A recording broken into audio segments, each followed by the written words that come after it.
નમસ્કાર દર્શક મિત્રો, ખજૂરભાઈની વિવાદને લઈને મોટા સમાચાર પ્રાપ્ત થઈ રહ્યા છે. પહેલા તો તમે એ વિડીયો ક્લિપ જોવો.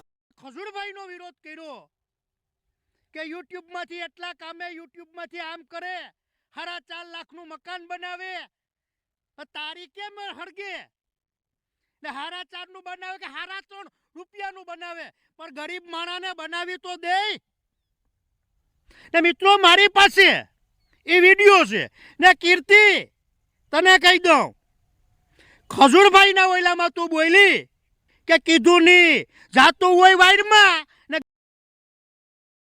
કરતી.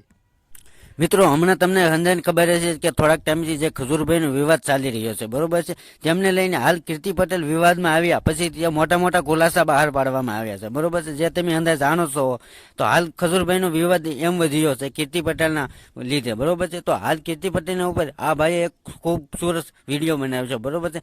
કારણ કે એ ખજૂરભાઈ છે, બરોબર છે, એ સેવાનું કામ કરે છે, બરોબર છે, છતાં પણ એમને એ બદનામ કરવા માંગે છે, બરોબર છે. તો મારું કહેવાનું એવું છે કે જે સારા કામ કરે, બરોબર છે, લાખો જણા એને ભગવાન માને છે, બરોબર છે. તો એમનો જ વિવાદ ચાલી રહ્યો છે, બરોબર છે, કે હાલ સોશિયલ મીડિયામાં એ ખૂબ વિડીયો વાયરલ થઈ રહી છે અને ખૂબ વિરોધ થઈ રહી છે, બરોબર છે. તો મારું તો એવું કહેવાનું છે કે ભાઈ છે ને, ખોટા બદનામ ન કરો, બરોબર છે. હવે આ કીર્તિ પટેલ નવા ખુલાસા પાડી રહ્યા છે, તેમને લઈને હજી સુધી ખજૂરભાઈ કાંઈ પણ તેમના વિશે વિડીયો નથી બનાવ્યો, કાંઈ પણ અપડેટ નથી આવી, બરોબર છે. તો હાલ આમાં કોણ સાચું છે કોણ ખોટું એ હજી સુધી બહાર ના આવ્યું, બરોબર છે. તમારી જે પણ રાય હોય એ કોમેન્ટ કરવાનું ભૂલશો નહીં કે આમાં કોણ સાચું છે, ખજૂરભાઈ કે કીર્તિ પટેલ, બરોબર છે. જે પણ રાય હોય તે કોમેન્ટ કરવાનું ભૂલશો નહીં. જો આપણી ચેનલ ઉપર નવા હોય તો ચેનલને સબસ્ક્રાઈબ કરો, લાઇક કરો અને શેર કરો. ધન્યવાદ. જોવો સંપૂર્ણ ઘટના.